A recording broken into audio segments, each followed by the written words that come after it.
Hello everyone, yes this is Sovin sir. बहुत बहुत स्वागत है आपका इस बहुत ही खूबसूरत से लेक्चर के अंदर। इस लेक्चर में हम बात करने वाले हैं उन स्टूडेंट से जो मुंबई यूनिवर्सिटी को टारगेट कर रहे हैं, जिनका first year engineering Mumbai university में होने वाला है। मुंबई यूनिवर्सिटी अपने आप में एक बेस्ट यूनिवर्सिटी है और इस यूनिवर्सिटी में एडमिशन लेने वाले बच्चों के लिए जरूरी यह है कि आप ये जान लो कि भाई आपका जो केमिस्ट्री का सब्जेक्ट है इसमें क्या क्या सिलेबस होने वाला है।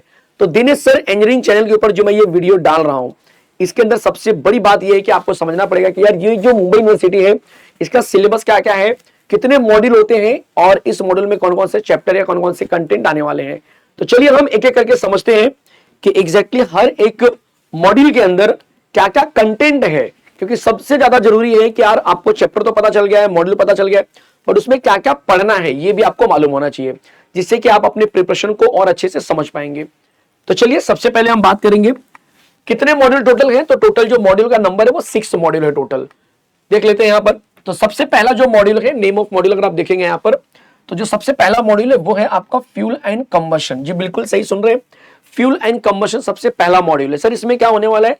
तो इसमें जनरली आपको फ्यूल के बारे में हम बातें करेंगे कि यार एग्जैक्टली जो फ्यूल होता है, अच्छा फ्यूल कौन सा होता है, गुड फ्यूल हम किसको बोलेंगे, फिर उस फ्यूल के अंदर कितने टाइप के फ्यूल है, सॉलिड लिक्विड गैस के पैटर्न में भी होते हैं, और उसके अंदर भी जो कोल वाली जो चीजें होती हैं जो आपको काफी ज्यादा एनर्जी सप्लाई करती हैं, ठीक है, उनसे फिर हम रिलेटेड बात करेंगे कि यार कोई भी अगर आपके पास फ्यूल है तो उसमें किस किस अमाउंट में क्या क्या चीज मौजूद है, मतलब हम परसेंटेज निकालेंगे इन टर्म्स ऑफ न्यूमेरिकल। तो ये चीज आपको देखने के लिए मिलेंगी। तो और यहां पर आप देख सकते हैं कि यार आपको फ्यूल है, डेफिनेशन है, उसका कैरेक्टरिस्टिक क्या होता है गुड फ्यूल का, फिर कैलोरीफिक वैल्यू क्या होती है, मतलब कि अगर आपके पास कई प्रकार के फ्यूल हैं तो कौन सा फ्यूल है जो ज्यादा आपको वैल्यू क्रिएट करेगा, ज्यादा आपको एनर्जी देगा। अगर आप व्हीकल की बात करते हो, पेट्रोल लेते हो, डीजल लेते हो, आजकल सीएनजी वाली गाड़ियां चलती हैं, तो इन सब के अंदर जो फ्यूल यूज हो रहा है बेसिकली उनके अंदर क्या क्या पाया जाता है वो सब चीज हम यहाँ पर डिस्कस करने वाले हैं। साथ में बढ़िया बढ़िया न्यूमेरिकल इसके अंदर होने वाले हैं, जहां पर आप देखेंगे कि एनालिसिस ऑफ कोल के अंदर आपको प्रॉक्सिमेट एनालिसिस करके आता है, अल्टीमेट एनालिसिस आता है, इनके ऊपर न्यूमेरिकल्स भी पूछे जाते हैं जो आपको बाइफर्केशन करके बताना होता है कि यार इतना परसेंट कोल है, इतना परसेंट नाइट्रोजन है, इतना परसेंट हाइड्रोजन है। तो ये बाइफर्केशन आपको इस न्यूमेरिकल के अंदर देखने के लिए मिलेगा।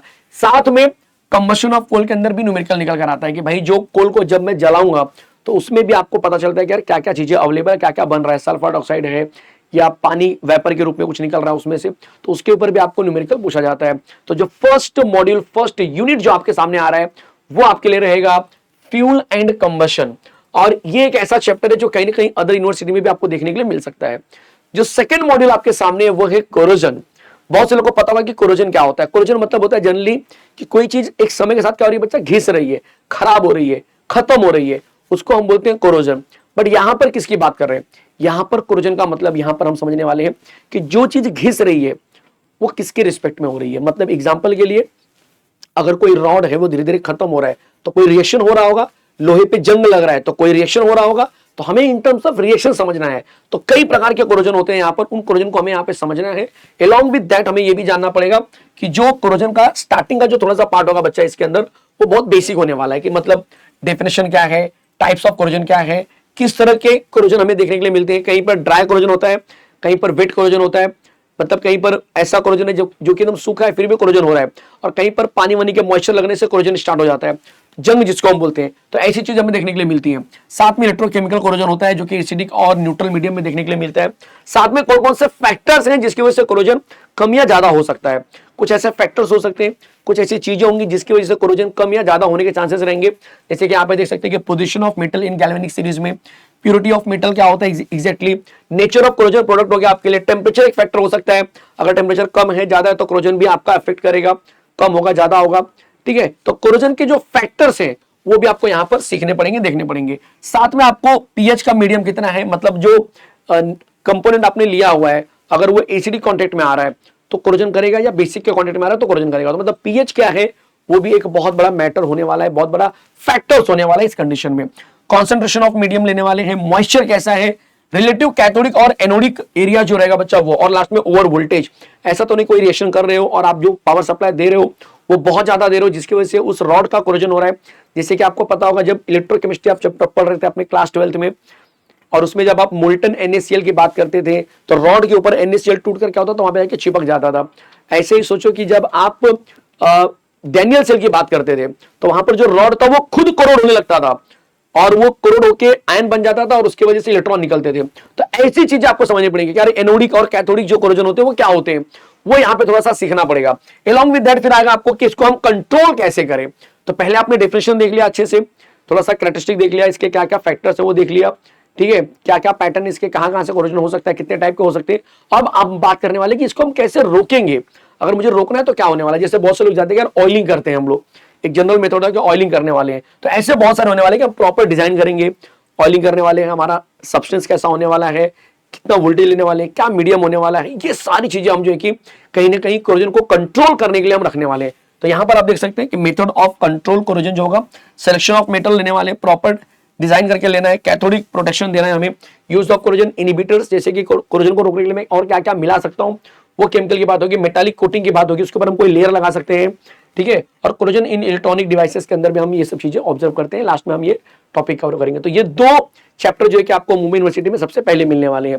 पहला है फ्यूल एंड कंबशन और दूसरा है कोरोजन। अब हम बात करेंगे नंबर 3 मॉड्यूल का, जो काफी इंटरेस्टिंग होने वाला है।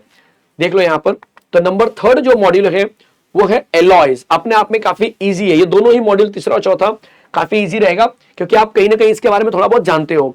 एलॉयज की मैं बात करूंगा, सबसे पहले एलॉय क्या होता है तो आपको पता होगा कि अगर हम दो अलग अलग टाइप के मेटल को मिला रहे हैं आपस में तो एक नया चीज बनता है जिसकी प्रॉपर्टी पहले के मेटल से अलग रहेगी या और ज्यादा अच्छी रहेगी, उसको हम एलॉय बोल रहे हैं। तो यहां पर आपको समझना पड़ेगा कि एग्जैक्टली एलॉय क्या है, फेरस, नॉन फेरस, वो सब हमें आगे लेके जाना है। साथ में हमको गिब्स फेज रूल समझना है, उसके स्टेटमेंट क्या होते हैं, कौन कौन से टर्म्स इन्वॉल्व होते हैं उस गिब्स फेज रूल के अंदर, जिसके अंदर स्पेसिफिक न्यूमेरिकल भी आता है गिब्स फेज रूल के अंदर। तो मुंबई यूनिवर्सिटी में गिब्स फेज रूल एक बड़ा इंटरेस्टिंग टॉपिक होता है जिसके ऊपर अलग से न्यूमेरिकल निकलते हैं, जो आप यहां पर देखेंगे। आगे लिखा भी है कि reduced phase rule, two component system, P B और एजी एंड न्यूमेरिकल्स। तो ये न्यूमेरिकल वाली चीजें आपको देखने के लिए मिलेंगे। और लास्ट में फेज रूल के क्या लिमिटेशन है, क्या मेरिट्स है, क्या डिमेरिट्स है, वो हमें यहाँ पर डिस्कस करना है। तो छोटा सा यहाँ पर यूनिट होने वाला है बट मजेदार होने वाला है। तो ये अपने आप में एक इंटरेस्टिंग कंसेप्ट है कि मॉड्यूल नंबर 3 के अंदर आपको पूरा का पूरा जो कंसेप्ट है वो कहीं ना कहीं फेज रूल के आगे पीछे घूमता हुआ नजर आएगा। और जो चौथा मॉड्यूल होने वाला है वो है जनरली पॉलीमर वाला कंसेप्ट। यस, बिल्कुल सही सुन रहे हो, इंट्रोडक्शन टू पॉलीमर्स, चैप्टर का नाम ही है इंट्रोडक्शन टू पॉलीमर। तो बहुत सारी चीजें आपको क्लास 12th की चीजें मिलेंगी बट थोड़े से हायर वेटेज में या हायर कंसेप्ट में। अगर क्लास 12 का कंटेंट आपको याद होगा तो क्लास 12 में आपने लास्ट पेज पर, पॉलीमर के लास्ट पेज पे बहुत सारा यूजेस पढ़ा था। अब उसके रिएक्शंस को आपने उतना ध्यान नहीं दिया था बिकॉज जो रिएक्शन सिलेबस में था भी नहीं, बट यहां पर वो सब आने वाले हैं, जैसे कि पॉलीकार्बोनेट आ सकता है, ठीक है, पर्सपेक्स हो सकता है आपके लिए, या और भी बड़े बड़े जो पॉलीमर होते हैं वो यहाँ पर हमें देखने के लिए मिलेंगे। तो सबसे पहले macromolecular science, basic concept of polymer क्या होता है, केमिकल बॉन्डिंग कैसे होते हैं पॉलीमर के अंदर, क्या क्या क्लासिफिकेशन है जो हमने पढ़ा था वो सेम क्लासिफिकेशन यहाँ पर यूज होने वाला है। फिर सेकंड हाफ में हम बोलेंगे यार प्रॉपर्टी ऑफ पॉलीमर के अंदर कि मॉलिकुलर वेट कितना होता है, नंबर एवरेज मॉलिकुलर वेट कितना होता है, वेट एवरेज मॉलिकुलर वेट कितना है, उसके ऊपर न्यूमेरिकल भी होते हैं पॉलीमर के ऊपर जो आपको सॉल्व करने पड़ते हैं, ठीक है, कि भाई आपको पता होगा डिग्री ऑफ पॉलीमरेशन क्या होता है, जो मॉलिकुलर मास होता है अगर उसका मुझे एवरेज मॉलिकुलर मास निकालना है तो कैसे निकालेंगे, तो वो सारी चीजें आपको यहां पर देखने के लिए मिलेंगी। तो न्यूमेरिकल के अंदर आप जो कि पॉलीमर का कंसेप्ट देखेंगे कि भाई जो न्यूमेरिकल मैं लेने वाला हूं वो पॉलीमर के बेस पर न्यूमेरिकल आपको दिखाई देगा। तो ये होने वाला है कुछ इस बेस पर कि number of average molecular weight, और इसके बेस पर आपको न्यूमेरिकल दिखेगा। फिर आता है बच्चा क्रिस्टलिनिटी, बेसिकली क्रिस्टलाइन और एमॉर्फस नेचर के बारे में बात करेंगे कि पॉलीमर के अंदर भी क्रिस्टलाइन और एमॉर्फस नेचर है, जैसे कि आपको पता है ग्लास हो गया या कोई मेटालिक सब्सटेंस हो गया, तो उस तरह से आप डिवाइड करते हो। तो सॉलिड स्टेट चैप्टर में जो आपने क्लास 12th में पढ़ा था वो बेसिक थोड़ा सा यहाँ पर यूज होने वाला है। और आगे जैसे आप बढ़ेंगे तो वैसे आपको मिलेगा भाई ग्लास ट्रांजिशन टेम्परेचर, फिर मैकेनिकल प्रॉपर्टी आप देखने वाले हो, ग्लास ट्रांजिशन टेम्परेचर। इसके बाद आप बात करेंगे पॉलीमर के मैकेनिकल प्रॉपर्टी के अंदर, जिसके अंदर हार्डनेस, टेंसाइल स्ट्रेंथ, क्रीप हो गया, फटिग हो गया, इंपैक्ट रेजिस्टेंस। मतलब कि अगर कोई भी स्टील समझो मैं ले रहा हूं और उसके ऊपर मैं अलग अलग फोर्सेस अप्लाई कर रहा हूं तो मुझे क्या क्या उसके अंदर चेंजेस दिखाई दे रहे हैं, ठीक है, वो मैं यहाँ पे डिस्कस करूंगा। या कोई प्लास्टिक में बना रहा हूँ, ऐसी मजबूत प्लास्टिक बना रहा हूँ, ऐसे प्लास्टिक का रॉड बना रहा हूँ जिसके ऊपर अलग अलग मैं टेम्परेचर, अलग अलग टेंशन अप्लाई करूंगा तो किस तरह से वो बिहेवियर दिखाएगा। तो यहाँ पर वही डिस्कस करना है कि उसकी हार्डनेस में क्या फर्क पड़ेगा, टेंसाइल स्ट्रेंथ कैसा रहेगा, क्रीप कैसा रहेगा, फटीग कैसा रहेगा, इंपैक्ट रेजिस्टेंस कैसा रहेगा, ठीक है, ये सारी चीजें यहाँ पर आने वाली है। इलेक्ट्रिकल प्रॉपर्टी के अंदर हम बोल सकते हैं कि डाइलेक्ट्रिक स्ट्रेंथ कैसा रहेगा, इंसुलेशन क्या होगा, रेजिस्टेंस क्या होगा, सरफेस रेजिस्टिविटी क्या होगी, ये सारी चीजें आपको देखने के लिए मिलेंगी। तो प्रॉपर्टी हो गया, रिफ्रेक्टिव इंडेक्स हो गया, ट्रांसमिटेंस हो गया, फोटो इलेक्ट्रिक प्रॉपर्टी हो गई, कलर के बारे में हम पढ़ेंगे। तो पॉलीमर के अंदर बच्चा 12th के कंपेयर में थोड़ा सा वास्ट यहां पर हम लेने वाले। 12th में आपने बहुत बेसिक से सीखा था, लेकिन यहां पर जब हम बात करेंगे तो ये थोड़ा सा वास्ट होने वाला है, थोड़ा सा डिटेल में होने वाला है, थोड़ा सा एडवांस होने वाला है। तो ये आपका मॉड्यूल नंबर 4 है। तो मॉड्यूल नंबर 1 में फ्यूल और कंबशन है, मॉड्यूल नंबर 2 में आपका कोरोजन था, मॉड्यूल नंबर जो 3 था बच्चा आपके सामने है एलॉय चैप्टर है, और बाद में मॉड्यूल नंबर 4 है इंट्रोडक्शन टू पॉलीमर केमिस्ट्री या इंट्रोडक्शन टू पॉलीमर बोल सकते हो। और मॉड्यूल नंबर 5 और 6 अगेन बहुत इंटरेस्टिंग होने वाले हैं। तो मॉड्यूल नंबर 5 और 6 जरा देख लेते हैं। तो मॉड्यूल नंबर 5 की बात करेंगे तो introduction to composites, basic chapter एकदम बहुत इजी है, और मॉड्यूल नंबर 6 के अंदर ग्रीन केमिस्ट्री वाला कंसेप्ट आने वाला है। तो मॉड्यूल नंबर 5 की बात कर लेते हैं इंट्रोडक्शन टू कंपोजिट्स। इसके अंदर बेसिकली हम कंपोजिट्स क्या होता है, कंपोजिट्स के कैरेक्टरिस्टिक क्या होते हैं या डेफिनेशन क्या होते हैं, उसके विशेषताएं क्या है, क्या खास बात है इसके अंदर वो समझना है। अलॉन्ग विद दैट कि वो कितने टाइप से होते हैं, मतलब कॉन्स्टिट्यूएंट्स के जो कंपोजिट्स हैं, कॉन्स्टिट्यूएंट्स ऑफ कंपोजिट का मतलब कि जो कंपोजिट्स हैं वो कितने टाइप के हैं, उसके अंदर क्या क्या आता है। तो जैसे कि उसके अंदर मैट्रिक्स फेज आ गया है, डिस्पर्स फेज आ चुका है, उसका डेफिनेशन, उसका फंक्शन क्या है, अलॉन्ग विद दैट के क्लासिफिकेशन, जो कंपोजिट्स है उसका क्लासिफिकेशन, कितने पार्ट में डिवाइड किया जाते हैं। तो एक छोटा सा टॉपिक जो कि मॉड्यूल नंबर 5 होने वाला है, बड़ा इंटरेस्टिंग है, थोड़ा सा थियोरेटिकल इंफॉर्मेशन वाला है, न्यूमेरिकल इसके अंदर नहीं होते हैं, लेकिन मजेदार है, ठीक है, पढ़ने में आपको मस्त मजा आएगा। और लास्ट निकलता है अगेन ग्रीन केमिस्ट्री वाला कंसेप्ट, जो कि एनवायरमेंटल केमिस्ट्री के नाम से भी जाना जाता है। तो green chemistry for sustainable development, बिल्कुल सही। सस्टेनेबल डेवलपमेंट का मतलब ये है कि आप जो भी डिस्कवरी कर रहे हो, जो भी आप डेवलपमेंट कर रहे हो, उसमें इस बात का ध्यान रखना है कि आगे फ्यूचर में किसी और को आपके वजह से कॉम्प्रोमाइज ना करना पड़े। तो ऐसे ग्रीन केमिस्ट्री की बातें हम करने वाले हैं। हालांकि आपको पता है कि इसके अंदर 12 प्रिंसिपल होते हैं ग्रीन केमिस्ट्री में, वो 12 प्रिंसिपल को यहाँ पर इंक्लूड करेंगे और आगे बढ़ने वाले हैं। तो इसमें हम comparative study of synthesis of following industrial importance molecule by conventional and green route, मतलब कि किस तरह से हम अलग अलग केमिकल को या अलग अलग कंपाउंड को मैं ग्रीन केमिस्ट्री वाले रूट से बना सकता हूं। एक होता है कि यार मेरे पास एक मेथड है जिसको मैं केमिकली बना रहा हूं, बट इसके अंदर बहुत सारा बाय प्रोडक्ट निकलेगा या ऐसी चीजें निकलेंगी जो अर्थ के लिए या फिर एनवायरमेंट के लिए हानिकारक होगा, थोड़ा सा हार्मफुल रहेगा। तो मुझे उसका अल्टरनेटिव रूट ढूंढना है जो ग्रीन केमिस्ट्री को फॉलो करे और उसकी मदद से जो कि उसको मैं बना सकूं। तो वो आपके दिमाग में चलना चाहिए। क्या क्या होने वाला उसके अंदर, इंडिगो डाई एग्जाम में पूछा जाता है, एटीपी एसिड पूछा जाता है, कार्बाइल करके पूछा जाता है। तो ये 3 जो है बच्चा एग्जाम के बहुत ही बोलते हैं कि पसंदीदा क्वेश्चन है कि इनका प्रिपरेशन करके दिखाओ अल्टरनेटिव रूट के थ्रू, मतलब ग्रीन केमिस्ट्री के रूट के थ्रू आपको बताना है। ये 3 अच्छे से आपको प्रैक्टिस करना पड़ेगा, ठीक है। फिर हम बात करेंगे ग्रीन सॉल्वेंट, जिसके अंदर उसकी कैरेक्टरिस्टिक क्या होती है, उसके एप्लीकेशन क्या होते हैं सुपर क्रिटिकल सॉल्वेंट और आयोनिक लिक्विड के अंदर। जैसे आपने पढ़ा होगा कि पानी हम ग्रीन सॉल्वेंट के अंदर कंसीडर करते हैं। सुपर क्रिटिकल आपका लिक्विड हो गया, जैसे कि CO2 आपका कंसीडर करते हो कि यार अगर आपको CO2 ले लेते हो जो आपका लिक्विड फॉर्मेट में होता है, ठीक है।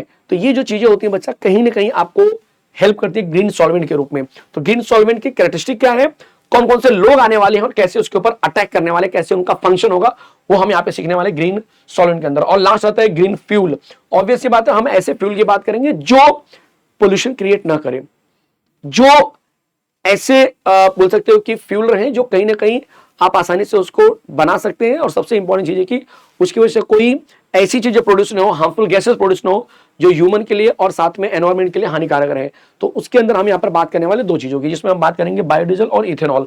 आपने सुना होगा कि आजकल इथेनॉल के ऊपर काफी काम चल रहा है जो कि पेट्रोल को रिप्लेस कर रहा है, या अभी क्या हो रहा है कि पेट्रोल के साथ में हम इथेनॉल मिला रहे हैं।